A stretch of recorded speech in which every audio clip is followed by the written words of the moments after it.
Magandang umaga mga kahuan, narito na ang Pag-asa Weather Update today.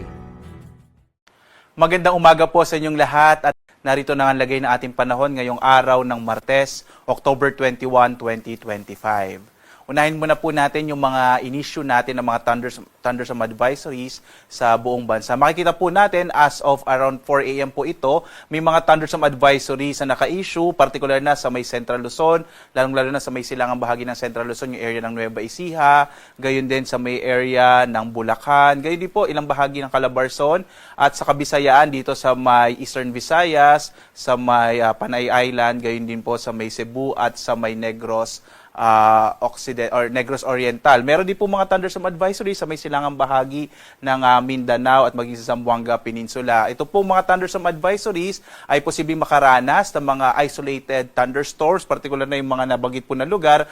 At sa ating latest satellite images naman, makikita po natin itong bagyong Ramil, na may international name na si Feng Shen, ay huling namataan 795 kilometers kanluran ng Lawag City sa Ilocos Norte. Nasa labas na po ito ng Philippine Area of Responsibility at patungo sa may bahagi ng Vietnam.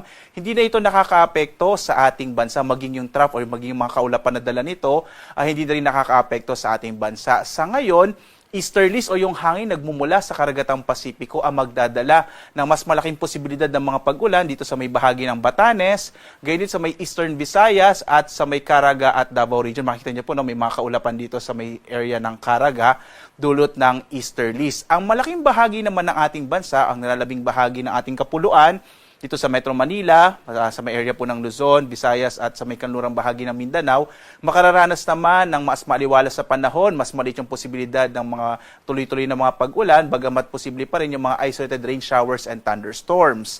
Sa ngayon nga, wala tayong namomonitor na anumang low pressure area sa loob at labas ng Philippine Area of Responsibility, kaya posible po medyo maliit yung posibilidad na magkaroon ng bagyo sa mga susunod na araw. Ngayong araw nga, dito sa Luzon, inaasahan natin na mas malaking posibilidad ng mga pag-ulan sa may bahagi ng Batanes dulot ng easterlies, habang ang nilalabing bahagi ng Luzon makararanas naman ng mga isolated rain showers and thunderstorms sa hapon hanggang sa gabi, posibleng medyo mainit po sa umaga hanggang tanghali. Agwat ang temperatura sa Lawag, sa 25 to 32 degrees Celsius.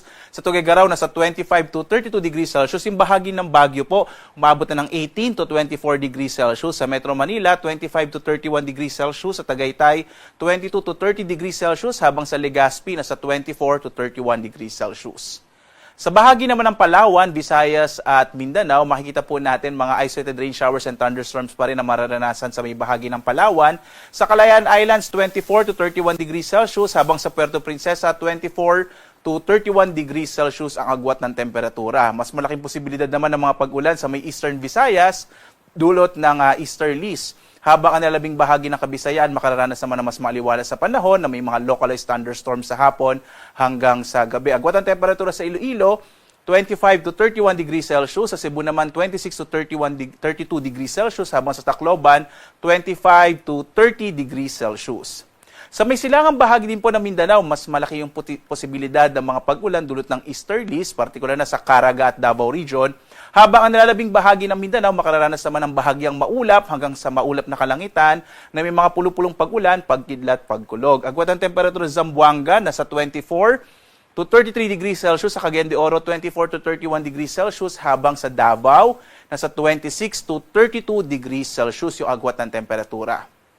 Sa lagay naman ng ating karagatan, makikita po natin na moderate to rough or katamtaman hanggang sa maalon na karagatan na mararanasan, partikular na sa may extreme northern Luzon, kaya iba yung pag-iingat po. Bagamat sa ngayon nga, wala tayong nakataas na gale warning sa anumang bahagi ng ating bansa. In general po, banayad hanggang sa katamtaman na magiging pag-alon ng ating karagatan dito sa ating bansa.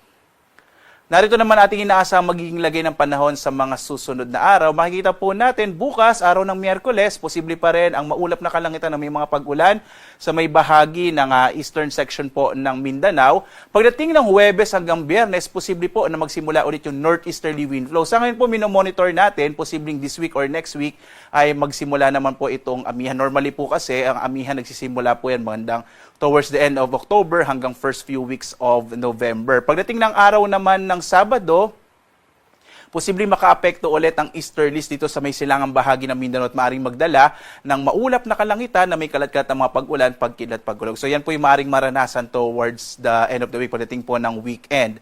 So in general po, fair weather or maaliwala sa panahon na maranasan sa malaking bahagi ng ating bansa sa mga susunod na araw, bagamat posible pa rin yung mga isolated rain showers and thunderstorms, lalo na sa hapon hanggang sa gabi. At muli po, posibleng magsimula naman ito ulit yung northeasterly wind flow o yung hangin nagmumula sa hilagang silangan, partikular na dito sa may bahagi ng Northern Luzon. So lagi pong tumutok sa mga update ng Pag-asa para sa nagbabago nating panahon. Lalo't patungo na nga tayo sa panahon naman ng amihan. Sa ngayon po, nasa transition period po tayo.